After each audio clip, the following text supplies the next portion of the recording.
Hi there, welcome to video number 8 in sequence, looking at the black square King Air using X's and O's, Stream Deck and the X-Touch MIDI controller.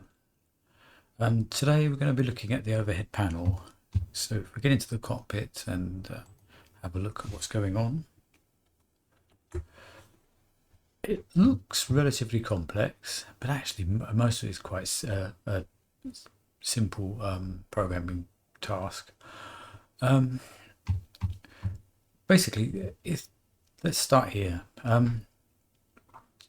This is where if you came to the aircraft and it was dark, this is the switch we'd use, the emergency lights here.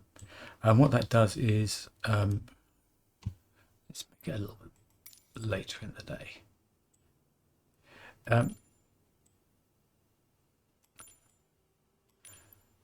I'll turn the lights off again. It's a switch that's hot wired to the battery, so we don't need to turn on any battery or find any other switch. We can just reach up and turn that on. And you should be able to find it in the dark. And it turns on the glare shield light so that we can then find the battery in the external power switch. So that's what the emergency light at the top is designed to do. Just go back up there. Again, I'll bring this back now into sort of more daylight time so we can see what's going on. There we go. So that's kind of the first port of call, but if you arrive at the aircraft during the day, you won't need that. We've got a master switch here which turns on the backlighting for various other things, and we will need a battery on for that to work. So let's get a battery and an external power I think we need for this one as well. I'll just run it from the battery for a second. Yes, it doesn't light up with the battery. We need the external power or the generators running to get this to work. So got two light switches that we need to contend with. We have got a meter here, and we've got various dimmer switches for the different lighting panels that we're going to be looking at. Okay, and my Stream Deck, if I bring that into play, each one is a folder, and I've got a folder here for the overhead panel. The color coding isn't significant other than I've got an increase and a decrease button for each of the dimmer switches, so it helps to group them together quicker to find them when you're looking for them. But we'll come back to that in a second. Let's start with the emergency light.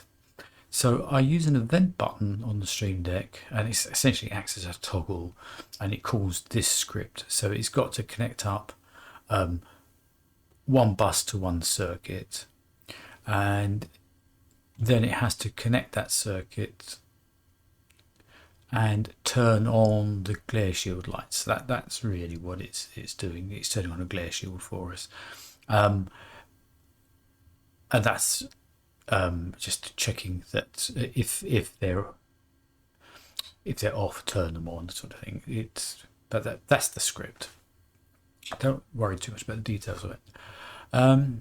So that's what I connect up, and if you look at my Stream Deck here on the emergency light, it's calling the script with an event value 1, and I don't want it to repeat. I don't want it to switch off again as soon as I hold it. So one press turns it on, and then press it again and it turns the emergency lights off.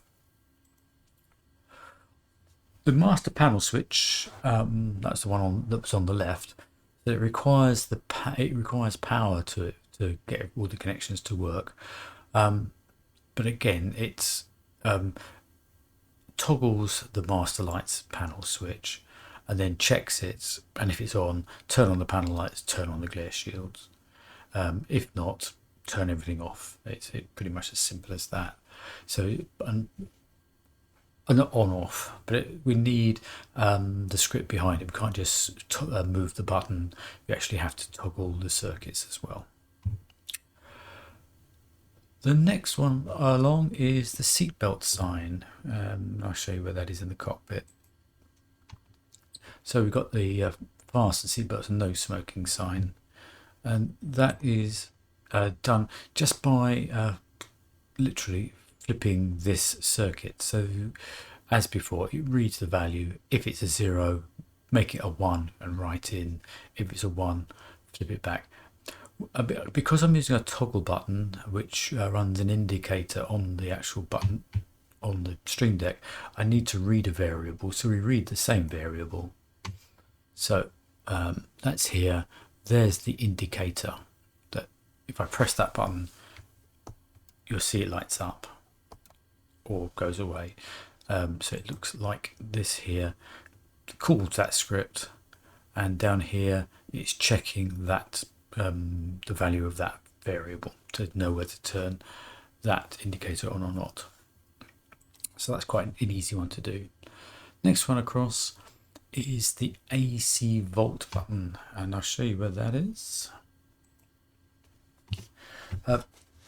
This would normally be showing me the AC voltage here, and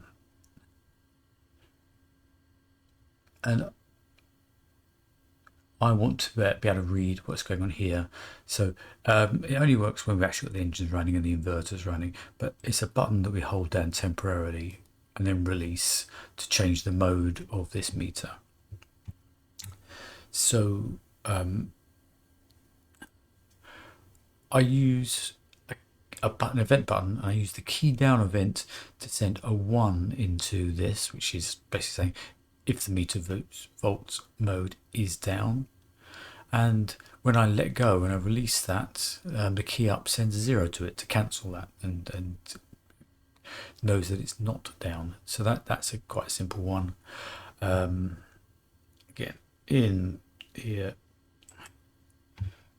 here's my AC volt button, event, there's the key down event, no repeat, and here's the key up event, and that's all it does. This one here, this meter mode that I'm talking about here, is this switch here, which goes through a number of different modes, and it's associated with this meter here, and it's checking the voltage on the various different buses that there are and the external power. And the last one is the battery, and the battery's setting is spring loaded. So if I turn to the battery and then release, it flips back to this mode. So that's mode 0, 1, 2, 3, 4, and this one is mode 6, and that will become relevant in a minute. Let's have a look at how we do this. So I've allocated it to a rotary on the X-Touch controller, and I've got a script that does this. It reads the meter mode and it adds 1 to it and writes it back in again. So if it's 0, it becomes 1, and then 1 becomes 2, etc. So that's quite an easy script that I've got in on the clockwise turn of the rotary. The anti-clockwise one, we've got to be careful because it will go below 0. So if we have to make sure, first of all, it's above 0. If it's not above 0, then it won't run this. And what it does is it looks at the meter mode and it subtracts 1 from it, so it decreases. So that's relatively simple. But I said it has this extra function of looking at the battery, and it won't go above 4 because there is no mode 5, so it stops at 4. So we actually have to write 6 into it. And the best way of doing that is to, I've put it on the push button on the rotary. So when I hold the button down, it sends a 6 into the meter mode. And as soon as I release the button, it writes a mode 4. And I'll show you that in axes and O's. So if I press that button for the meter mode, it's this one here that I've allocated. So it's a click, and it's got this key down event. So it's going to send a 6 when you press it down, and it will send a 4 when you release it. And you change these numbers by pointing to it with the mouse and rolling the wheel. So that's how you program that one in. And I can sort of show you that working. If I go back into the cockpit, and it's this button here that's going to be pressed. Sorry, it's this one here. It's going to turn that temporarily to mode 6 and back again. So you'll see here that it's reading the battery voltage. And then release that. Okay, what's next? The windshield wipers. Really easy to program, basically. If it's a clockwise turn, it's going to send a 1 to this variable, a B variable, which is handling wipers increase. Anti-clockwise turns it to handling wipers decrease.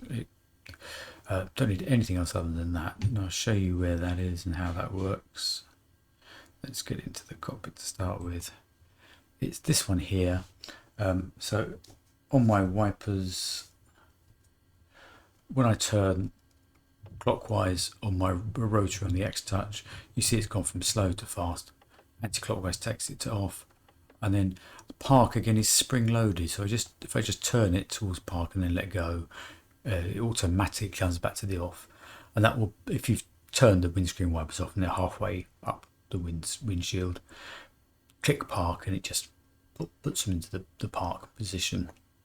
So that's again really easy to program.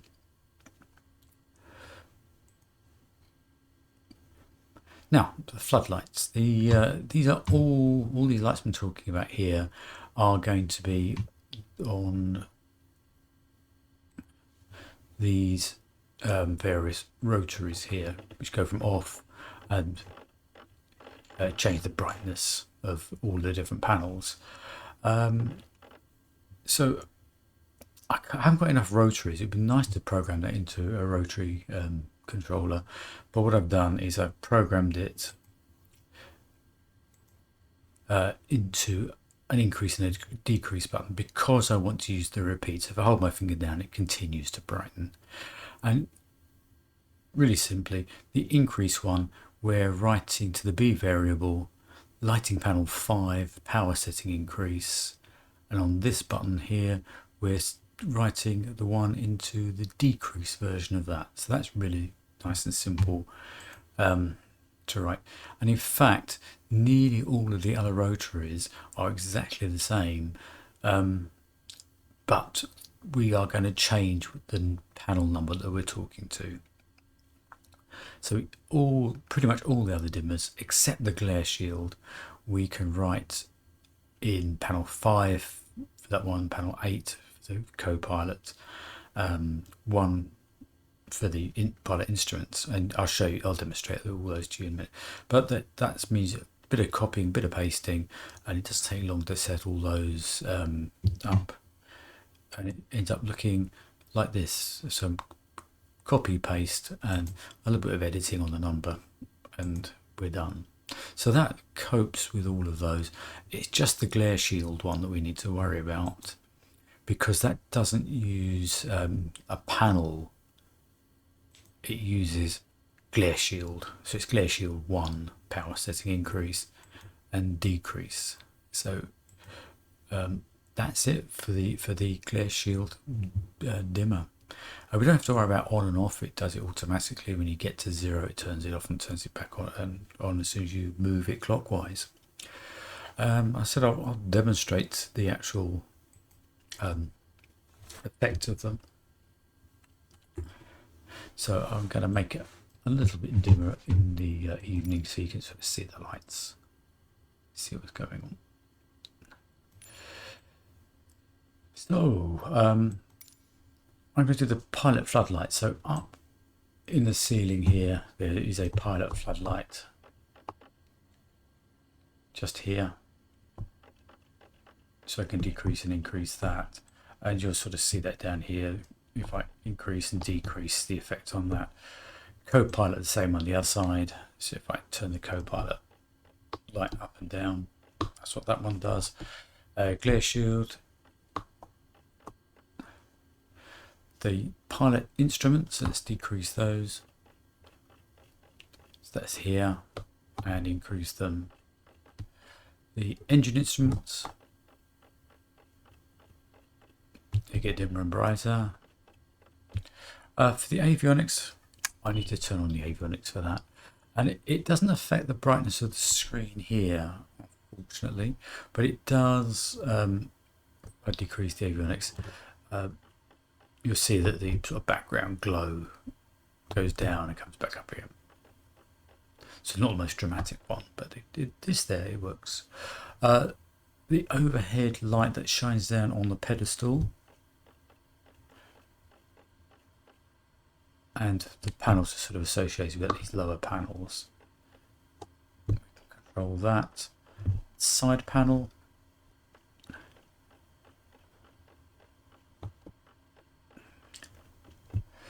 And if I move myself over this way, just move down a bit so you can see this one. This is the gyro and this sort of a local lighting around this area here, the co-pilot, and then the co-pilot instruments themselves we can take down. So we've got the control over all the lighting that's going on. And that's it really. That's what the overhead panel is all about. Okay, so didn't take too long to sort that out. Okay, I'll see you in the next video.